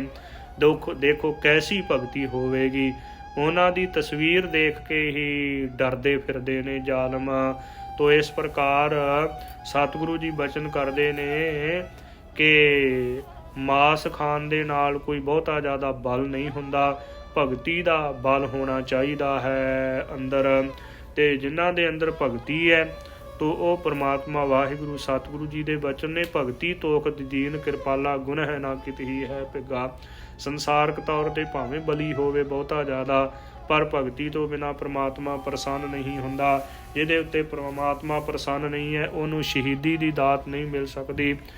ਸੀਸ ਭੇਟ ਦਿਓ ਜੇ ਸਾਚੇ ਸਤਿਗੁਰ ਭਾਵੈ। ਇਹ ਸਤਿਗੁਰੂ ਜੀ ਨੇ ਬਚਨ ਕੀਤੇ ਨੇ। ਹਾਂਜੀ, ਏਤੇ ਰਸ ਸਰੀਰ ਕੇ, ਇੰਨੇ ਰਸ ਨੇ ਸਰੀਰ ਨੂੰ ਲੱਗੇ ਹੋਏ। ਕਿੰਨੇ ਰਸ ਪਿੱਛੇ ਸਤਿਗੁਰੂ ਜੀ ਨੇ ਗਿਣੇ ਨੇ ਕਿ ਰਸ ਘੋੜੇ, ਰਸ ਸੇਜਾ ਮੰਦਰ, ਰਸ ਮੀਠਾ, ਰਸ ਮਾਸ, ਏਤੇ ਰਸ ਸਰੀਰ ਕੇ। ਉੱਪਰੋਂ ਗਿਣੇ ਨੇ ਰਸ ਸੋਇਨਾ, ਰਸ ਰੂਪਾ ਕਾਮਣ, ਰਸ ਪਰਮਲ ਕੀ ਵਾਸ, ਰਸ ਘੋੜੇ, ਰਸ ਸੇਜਾ ਮੰਦਰ, ਰਸ ਮੀਠਾ, ਰਸ ਮਾਸ, ਏਤੇ ਰਸ ਸਰੀਰ ਕੇ ਕਹਿ ਘਟ ਨਾਮ ਨਿਵਾਸ। ਫਿਰ ਜੋ ਤੇਰੇ ਸਰੀਰ ਨੂੰ ਇੰਨੇ ਰਸ ਲੱਗੇ ਹੋਏ ਨੇ, ਫਿਰ ਤੇਰੇ ਹਿਰਦੇ ਦੇ ਵਿੱਚ ਨਾਮ ਕਿਵੇਂ ਵਸੇਗਾ ਜੇ ਇੰਨੇ ਰਸਾਂ ਦੇ ਵਿੱਚ ਗਲਤਾਨ ਹੈ।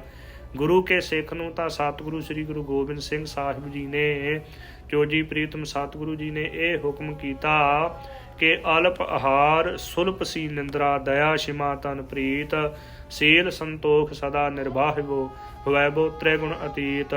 ਸਤਿਗੁਰੂ ਜੀ ਤਾਂ ਕਹਿੰਦੇ ਨੇ ਕਿ ਭੋਜਨ ਵੀ ਥੋੜ੍ਹਾ ਛਕਣਾ ਹੈ। ਅਲਪ ਆਹਾਰ, ਆਹਾਰ ਭੋਜਨ ਨੂੰ ਕਹਿੰਦੇ ਨੇ, ਥੋੜ੍ਹਾ ਭੋਜਨ, ਤੇ ਸੁਲਪ ਸੀ ਨਿੰਦਰਾ, ਸੌਣਾ ਵੀ ਥੋੜ੍ਹਾ। ਫਿਰ ਦਇਆ ਸ਼ਿਮਾ ਤਨ ਪ੍ਰੀਤ, ਦਇਆ ਕਰਨੀ ਜੀਵਾਂ ਦੇ ਉੱਤੇ, ਸ਼ਿਮਾ ਕਰਨਾ ਜੀਵਾਂ ਨੂੰ। ਤੇ ਤਨ ਦੇ ਨਾਲ ਜੇ ਤਨ ਦਾ ਭਲਾ ਚਾਹੁੰਦਾ ਹੈ, ਜੋ ਤਨ ਨੂੰ ਰਿਸ਼ਟ ਪੁਸ਼ਟ ਰੱਖਣਾ ਚਾਹੁੰਦਾ ਹੈ, ਤੇ ਪ੍ਰਮਾਤਮਾ ਦੀ ਭਗਤੀ ਕਰ। ਜੋ ਥੋੜ੍ਹਾ ਭੋਜਨ ਛਕਣਾ ਤੇ ਪ੍ਰਮਾਤਮਾ ਦੀ ਭਗਤੀ ਦੇ ਵਿੱਚ ਪ੍ਰਵਿਰਤ ਰਹਿਣਾ, ਫਿਰ ਗੁਰੂ ਕੇ ਸਿੱਖਾ ਆਤਮਿਕ ਬਲ ਤੈਨੂੰ ਪ੍ਰਾਪਤ ਹੋਵੇਗਾ। ਜਿਤ ਬੋਲਿਐ ਪਤ ਪਾਈਐ। ਸਤਿਗੁਰੂ ਜੀ ਫੇਰ ਬਚਨ ਕਰਦੇ ਨੇ ਕਿ ਜਿਨ੍ਹਾਂ ਬਚਨਾਂ ਨੂੰ ਬੋਲਣ ਕਰਕੇ ਲੋਕ ਪ੍ਰਲੋਕ ਦੇ ਵਿੱਚ ਪਤ ਆਬਰੂ ਇੱਜ਼ਤ ਮਿਲੇ, ਸੋ ਬੋਲਿਆ ਪਰਵਾਨ। ਉਹ ਬਚਨ ਬੋਲੇ ਹੋਏ ਪ੍ਰਵਾਨ ਨੇ ਪ੍ਰਮਾਤਮਾ ਦੀ ਦਰਗਾਹ ਦੇ ਵਿੱਚ। ਫਿੱਕਾ ਬੋਲ ਵਿਗੁਚਣਾ। ਜਿਹੜੇ ਫਿੱਕੇ ਬੋਲ ਬੋਲਣੇ ਨੇ ਨਾ, ਜਿਨ੍ਹਾਂ ਵੀ ਫਿੱਕੇ ਬੋਲ ਬੋਲੇ ਨੇ ਉਹਨਾਂ ਨੂੰ ਵਿਗੁਚਣਾ, ਝੂਰਨਾ ਪੈਂਦਾ ਹੈ। ਫਿਰ ਜਿਹੜੇ ਵੀ ਫਿੱਕੇ ਬਚਨ ਬੋਲਦੇ ਉਹ ਝੂਰਦੇ ਰਹਿੰਦੇ ਨੇ, ਕਿਉਂਕਿ ਫਿੱਕੇ ਬੋਲ ਬੋਲੇ ਕੋਈ। ਤੇ ਸਤਿਗੁਰੂ ਜੀ ਬਚਨ ਕਰਦੇ ਨੇ ਕਿ ਨਾਨਕ ਫਿੱਕਾ ਆਖੀਐ। ਜੋ ਇਸ ਪ੍ਰਕਾਰ ਆਸਾ ਜੀ ਦੀ ਵਾਰ ਦੇ ਵਿੱਚ ਬਚਨ ਕੀਤੇ ਨੇ ਕਿ ਜਿਹੜੇ ਫਿੱਕੇ ਬੋਲ ਬੋਲਦੇ ਨੇ ਨਾ, ਉਹਨਾਂ ਦੇ ਸਿਰ ਦੇ ਵਿੱਚ ਫਿਰ ਜੁੱਤੀਆਂ ਪੈਂਦੀਆਂ ਨੇ। ਤੇ ਫਿਰ ਜਦੋਂ ਜੁੱਤੀਆਂ ਪੈਣ, ਬੇਇੱਜ਼ਤੀ ਹੋਵੇ, ਫਿਰ ਝੂਰਨਾ ਪੈਂਦਾ ਹੈ। ਫਿੱਕਾ ਬੋਲ ਵਿਗੁਚਣਾ, ਫਿੱਕੇ ਬਚਨ ਬੋਲ ਕੇ, ਤੇ ਜਦੋਂ ਉਹਨਾਂ ਫਿੱਕੇ ਬੋਲਾਂ ਦਾ ਰਸ ਚੋਂਦਾ ਹੈ ਨਾ, ਤੇ ਫਿਰ ਜੁੱਤੀਆਂ ਪੈਂਦੀਆਂ ਨੇ, ਫਿਰ ਝੂਰਨਾ ਪੈਂਦਾ ਹੈ। ਸੁਣ ਮੂਰਖ ਮਨ ਅਜਾਣ। ਹੇ ਮੇਰਿਆ ਮੂਰਖਾ ਮਨਾ ਸੁਣ, ਤੇ ਆ ਜਾਣ ਬਣ ਕੇ ਨਾ, ਨਿਆਣਾ ਬਣ ਕੇ ਨਾ, ਅਣਜਾਣ ਬਣ ਕੇ ਨਾ ਬੈਠ। ਜੋ ਗੁਰੂ ਕੇ ਬਚਨਾਂ ਨੂੰ ਪ੍ਰੇਮ ਦੇ ਸਹਿਤ ਸੁਣ, ਭਾਵਨਾ ਦੇ ਸਹਿਤ ਸੁਣ, ਗੁਰੂ ਕੇ ਬਚਨਾਂ ਨੂੰ ਹਿਰਦੇ ਦੇ ਵਿੱਚ ਵਸਾ, ਗੁਰੂ ਕੇ ਬਚਨਾਂ ਨੂੰ ਸੁਣ, ਗੁਰੂ ਕੇ ਬਚਨਾਂ ਨੂੰ ਮੰਨ, ਫਿਰ ਮੰਨ ਕੇ ਕਮਾਈ ਕਰ, ਸ਼ਰਵਣ ਮੰਨਣ ਦੰਧਿਆਸਣ ਇਹ ਸਾਧਨ ਅਪਣਾ ਲੈਣਾ ਕਰ। ਫਿੱਕਾ ਬੋਲ ਵਿਗੁਚਣਾ, ਸੁਣ ਮੂਰਖ ਮਨ ਆ ਜਾਣ। ਇਹ ਮੇਰਿਆ ਮਨਾ ਅਣਜਾਣ, ਤੂੰ ਅਣਜਾਣ ਹੈ। ਤੇ ਇਹ ਬਚਨ ਜਿਹੜੇ ਸੁਣ ਕੇ ਜੋ ਗਿਆਨ ਦੇ ਸਹਿਤ ਹੋ ਜਾਣਾ ਕਰ। ਜੋ ਤਿਸ ਭਾਵ ਹੈ ਸੇ ਭਲੇ। ਜਿਹੜੇ ਪ੍ਰਮਾਤਮਾ ਵਾਹਿਗੁਰੂ ਜੀ ਨੂੰ ਭਾਉਂਦੇ ਨੇ ਨਾ, ਪ੍ਰਮਾਤਮਾ ਦੇ ਪਿਆਰੇ, ਉਹ ਹੀ ਭਲੇ ਕਹੇ ਜਾਂਦੇ ਨੇ। ਲੋਕ ਪ੍ਰਲੋਕ ਦੇ ਵਿੱਚ ਦਹਿ ਦਿਸ ਪੂਜ ਹੋਵੇ ਹਰ ਜਨ ਕੀ, ਜਿਨ ਹਰ ਹਰ ਨਾਮ ਤੇ ਆਇਆ। ਜਿਨ੍ਹਾਂ ਨੇ ਪ੍ਰਮਾਤਮਾ ਦਾ ਨਾਮ ਤੇ ਆਇਆ, ਉਹਨਾਂ ਦੀ ਦਸਾਂ ਦਿਸ਼ਾਂ ਦੇ ਵਿੱਚ ਪੂਜਾ ਹੁੰਦੀ, ਜੈ ਜੈਕਾਰ ਹੁੰਦੀ ਹੈ। ਤੇ ਸਤਿਗੁਰੂ ਜੀ ਨੇ ਬਚਨ ਕੀਤੇ ਨੇ। ਹਾਂਜੀ, ਹੋਰ ਕੇ ਕਹਿਣ ਵਖਾਣ। ਹਾਂਜੀ, ਪਿੱਛੇ ਵਾਲੀ ਪੰਕਤੀ ਫੇਰ। ਫਿੱਕਾ ਬੋਲ ਵਿਗੁਚਣਾ, ਸੁਣ ਮੂਰਖ ਮਨ ਆ ਜਾਣ। ਜੋ ਤਿਸ ਭਾਵ ਹੈ ਸੇ ਭਲੇ। ਜੋ ਪ੍ਰਮਾਤਮਾ ਨੂੰ ਭਾਉਂਦੇ ਨੇ ਉਹ ਭਲੇ ਨੇ, ਚੰਗੇ ਨੇ, ਸ੍ਰੇਸ਼ਟ ਪੁਰਖ ਕਹੇ ਜਾਂਦੇ ਨੇ, ਪ੍ਰਧਾਨ ਨੇ ਉਹ, ਤੇ ਸ੍ਰੇਸ਼ਟ ਪੁਰਸ਼ ਨੇ। ਹੋਰ ਕੇ ਕਹਿਣ ਵਿਖਾਣ, ਹੋਰ ਉਹਨਾਂ ਦੇ ਬਾਰੇ ਕੀ ਕਹਿਣਾ ਕਰੀਏ। ਪ੍ਰਮਾਤਮਾ ਵਾਹਿਗੁਰੂ ਜੀ ਦੇ ਪਿਆਰਿਆਂ ਦੀ ਵਡਿਆਈ ਉਹਨਾਂ ਨੂੰ ਹੀ ਬਣ ਆਉਂਦੀ ਹੈ। ਹਰ ਕਾ ਸੰਤ ਸਤਿਗੁਰ ਸਤਿਪੁਰਖਾ। ਤੋ ਸਤਿਗੁਰੂ ਜੀ ਬਚਨ ਕਰਦੇ ਨੇ ਕਿ ਪ੍ਰਮਾਤਮਾ ਦੇ ਜਿਹੜੇ ਪਿਆਰੇ ਨੇ ਉਹਨਾਂ ਜੈਸੇ ਉਹ ਹੀ ਹਨ। ਉਹਨਾਂ ਦੇ ਬਾਰੇ ਹੋਰ ਕੀ ਕਹਿਣਾ ਕਰੀਏ ਤੇ ਕੀ ਵਿਖਿਆਨ ਕਰੀਏ ਉਹਨਾਂ ਦੇ ਜੀਵਨ ਦੇ ਬਾਰੇ। ਪ੍ਰਮਾਤਮਾ ਦਾ ਰੂਪ ਹੀ ਨੇ। ਤਿੰਨ ਮਤ ਤਿੰਨ ਪਦ ਤਿੰਨ ਧਨ ਪੱਲੇ। ਹਾਂਜੀ, ਉਹਨਾਂ ਨੂੰ ਹੀ ਮਤ ਹੈ ਤੇ ਉਹਨਾਂ ਦੀ ਪਤ ਆਬਰੂ ਇੱਜ਼ਤ ਲੋਕ ਪਰਲੋਕ ਦੇ ਵਿੱਚ ਬਣੀ ਹੋਈ। ਤੇ ਤਿੰਨ ਮਤ ਤਿੰਨ ਪਤ ਤਿੰਨ ਧਨ ਪੱਲੇ, ਉਹਨਾਂ ਦੇ ਪੱਲੇ ਨਾਮ ਰੂਪ ਧਨ ਹੈ। ਸੰਸਾਰਕ ਤੌਰ ਤੇ ਵੀ ਜਿਹੜੇ ਰੱਬ ਦੇ ਪਿਆਰੇ ਨਾਮ ਰਸੀਏ ਨੇ ਨਾ, ਉਹਨਾਂ ਨੂੰ ਸੰਸਾਰਕ ਧਨ ਦੀ ਵੀ ਕਮੀ ਨਹੀਂ ਪੈਂਦੀ, ਕਦੇ ਵਾਸਤੇ ਘਾਟਾ ਨਹੀਂ ਪੈਂਦਾ। ਕਹਿਣ ਤੋਂ ਭਾਵ ਕਿ ਪ੍ਰਮਾਤਮਾ ਦੇ ਪਿਆਰੇ ਨਾਮ ਦੇ ਵਿੱਚ ਲੀਨ ਰਹਿੰਦੇ ਨੇ ਤੇ ਧਨ ਪਦਾਰਥ ਵੱਡੇ ਵੱਡੇ ਸ਼ਾਹੂਕਾਰ ਉਹਨਾਂ ਦੇ ਚਰਨਾਂ ਦੇ ਉੱਪਰ ਆ ਕੇ ਨਮਸਕਾਰਾਂ ਕਰਦੇ ਨੇ, ਭੇਟਾਵਾਂ ਕਰਦੇ ਨੇ ਤੇ ਕਹਿੰਦੇ ਨੇ ਮਹਾਂਪੁਰਖੋ ਇਹ ਸਾਡੀਆਂ ਭੇਟਾਵਾਂ ਪ੍ਰਵਾਨ ਕਰ ਲਓ। ਤੋ ਗੁਰੂ ਕੇ ਪਿਆਰਿਓ, ਮਹਾਂਪੁਰਖਾਂ ਨੇ ਜਦੋਂ ਮੋਰਚਾ ਲਾਇਆ ਸੀ ਨਾ ਤੇ ਦਰਬਾਰ ਸਾਹਿਬ ਦੀਆਂ ਪਰਿਕਰਮਾ ਦੇ ਵਿੱਚ ਦਰਬਾਰ ਸਾਹਿਬ ਦੇ ਨੇੜੇ ਤੇੜੇ ਲੋਕ ਟਰਾਲੀਆਂ ਭਰ ਭਰ ਕੇ ਝੋਨੇ ਦੀਆਂ ਕਣਕ ਦੀਆਂ ਛੱਡ ਜਾਇਆ ਕਰਦੇ ਸਨ। ਧਨ ਦੀ ਉਹਨਾਂ ਦੇ ਪਾਸ ਕੋਈ ਵੀ ਕਮੀ ਨਹੀਂ ਰਹਿੰਦੀ ਹੈ। ਤੋ ਕਹਿਣ ਤੋਂ ਭਾਵ ਕਿ ਤਿੰਨ ਪਤ ਤਿੰਨ ਮਤ ਤਿੰਨ ਪਤ ਤਿੰਨ ਧਨ ਪੱਲੇ, ਜਿਨ ਹਿਰਦੈ ਰਹਿਆ ਸਮਾਏ, ਜਿਨ੍ਹਾਂ ਦੇ ਹਿਰਦੇ ਦੇ ਵਿੱਚ ਪਰਮਾਤਮਾ ਤੂੰ ਸਮਾ ਗਿਆ ਹੈ, ਜਿਹੜੇ ਤੇਰੇ ਵਿੱਚ ਲੀਨ ਹੋ ਗਏ ਨੇ, ਸਮਾ ਗਏ ਨੇ, ਉਹਨਾਂ ਦੇ ਪੱਲੇ ਸਭ ਕੁਝ ਹੈ। ਉਹਨਾਂ ਨੂੰ ਕਿਸੇ ਵੀ ਪ੍ਰਕਾਰ ਦੀ ਕੋਈ ਘਾਟ ਨਹੀਂ। ਤਿੰਨ ਕਾ ਕਿਆ ਸਲਾਹਣਾ। ਉਹਨਾਂ ਰੱਬ ਦੇ ਪਿਆਰਿਆਂ ਦੀ ਕੀ ਸਿਫਤ ਸਲਾਹ ਕਰਨਾ ਕਰੀਏ। ਉਹ ਪ੍ਰਮਾਤਮਾ ਵਾਹਿਗੁਰੂ ਜੀ ਦੇ ਰੂਪ ਹੀ ਹਨ। ਜਿਵੇਂ ਸਤਿਗੁਰੂ ਜੀ ਨੇ ਜੋ ਆਪਣੀ ਪਾਵਨ ਬਾਣੀ ਜੋ ਸੋਹੀ ਰਾਗ ਦੇ ਵਿੱਚ ਬਚਨ ਕੀਤੇ ਨੇ ਕਿ ਜਿਹੜੇ ਰੱਬ ਦੇ ਪਿਆਰੇ ਨੇ ਨਾ, ਉਹ ਪ੍ਰਮਾਤਮਾ ਵਾਹਿਗੁਰੂ ਜੀ ਦਾ ਹੀ ਰੂਪ ਨੇ। ਸ੍ਰੀ ਰਹਿਰਾਸ ਸਾਹਿਬ ਜੀ ਦੇ ਵਿੱਚ ਵੀ ਬਚਨ ਕਰਦੇ ਨੇ ਕਿ ਹਰ ਜਨ ਦੋਈ ਏਕ ਹੈ, ਬਿਬ ਵਿਚਾਰ ਕਛ ਨਾਹੀ। ਰੱਬ ਅਤੇ ਰੱਬ ਦੇ ਪਿਆਰੇ ਇੱਕੋ ਰੂਪ ਨੇ, ਉਹਨਾਂ ਦੇ ਵਿੱਚ ਕੋਈ ਬਿਬ ਵੱਖਰੀ ਵਿਚਾਰ ਨਹੀਂ ਹੈ।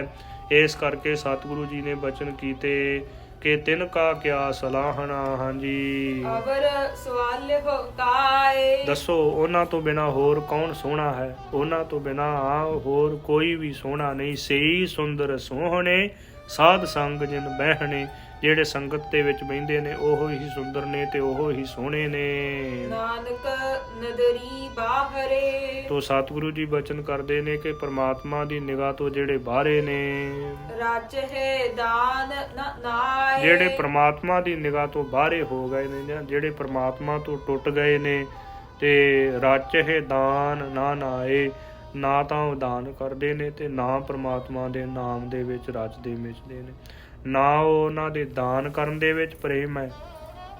ਜੇ ਕੋਈ ਦਾਨ ਕਰਦਾ ਹੋਵੇ, ਨਾਮ ਜਪਦਾ ਹੋਵੇ, ਸਗੋਂ ਉਹਨਾਂ ਦੀ ਨਿੰਦਿਆ ਕਰਦੇ ਨੇ ਐਸੇ ਮਨਮੁਖ ਜੀਵ। ਇਹ ਸਤਿਗੁਰੂ ਜੀ ਨੇ ਸ਼ਬਦ ਦੇ ਵਿੱਚ ਪਾਵਨ ਪਵਿੱਤਰ ਉਪਦੇਸ਼ ਦਿੱਤਾ। ਸ਼ਬਦ ਦਾ ਵਿਸਥਾਰ ਜ਼ਿਆਦਾ ਹੋ ਗਿਆ, ਇਸ ਕਰਕੇ ਅੱਗੇ ਵਾਲੇ ਜਿਹੜੇ ਬਚਨ ਨੇ ਨਾ, ਅੱਗੇ ਵੀ ਸਤਿਗੁਰੂ ਜੀ ਨੇ ਜੋ ਵਿਦਿਆ ਦੱਸੀ ਹੈ, 2 ਪ੍ਰਕਾਰ ਦੀ ਵਿਦਿਆ, ਉਹਦੇ ਅਰਥ ਬੜੇ ਵਿਸਥਾਰ ਦੇ ਨਾਲ ਕੀਤੇ ਨੇ। ਫਿਰ ਸਤਿਗੁਰੂ ਜੀ ਨੇ ਹੋਰ ਬੜੇ ਗਿਆਨ ਦੇ ਸਹਿਤ ਬਚਨ ਕੀਤੇ ਨੇ। ਸਤਿਗੁਰੂ ਜੀ ਨੂੰ ਬੇਨਤੀ ਕਰਦੇ ਰਹੀਏ ਕਿ ਸਤਿਗੁਰੂ ਜੀ ਉਹ ਕਿਰਪਾ ਕਰੋ, ਇਹ ਜਿਹੜੇ ਗਿਆਨਦਾਇਕ ਆਪ ਜੀ ਦੇ ਬਚਨ ਨੇ ਨਾ, ਵੱਡੇ ਵੱਡੇ ਪੰਡਤਾਂ ਨੂੰ ਵੀ ਆਪ ਜੀ ਨੇ ਜਿਹੜਾ ਗਿਆਨ ਦਿੱਤਾ ਹੈ, ਉਹ ਕਿਰਪਾ ਕਰਕੇ ਪਾਵਨ ਪਵਿੱਤਰ ਉਪਦੇਸ਼ ਅਸੀਂ ਕਲਯੁਗੀ ਜੀਵਾਂ ਦੇ ਹਿਰਦਿਆਂ ਦੇ ਵਿੱਚ ਵਸਣ। ਲੋਕ ਸੁਖੀਏ ਪਰਲੋਕ ਸੁਹੇਲੇ ਹੋਈਏ। ਗੁਰੂ ਕੇ ਸ਼ਬਦ ਦੀ ਵਿਚਾਰ ਕਰਦਿਆਂ ਹੋਈਆਂ ਬੇਅੰਤ ਭੁੱਲਾਂ ਦੀ ਮੁਆਫੀ ਬਖਸ਼ਣੀ ਜੀ ਸਤਿਗੁਰੂ ਜੀ, ਅਤੇ ਸਤਿਗੁਰੂ ਜੀ ਦੀ ਸਾਧ ਸੰਗਤ ਬਖਸ਼ਣਹਾਰ। ਲੇਖਾ ਕਤਹਿ ਨਾ ਛੂਟੀਐ ਖਿਨ ਖਿਨ ਭੂਲਣ ਹਾਰ, ਬਖਸ਼ਣਹਾਰ ਬਖਸ਼ ਲੈ ਨਾਨਕ ਭਾਰ ਉਤਾਰ। ਤਿਨ ਕਾ ਕਿਆ ਸਲਾਹਣਾ। ਅਵਰ ਸਵਾਲਿਹੁ ਕਾਇ। ਨਾਨਕ ਨਦਰੀ ਬਾਹਰੇ। ਰਾਚਹਿ ਦਾਨ ਨ ਨਾਏ। ਵਾਹਿਗੁਰੂ ਜੀ ਕਾ ਖਾਲਸਾ।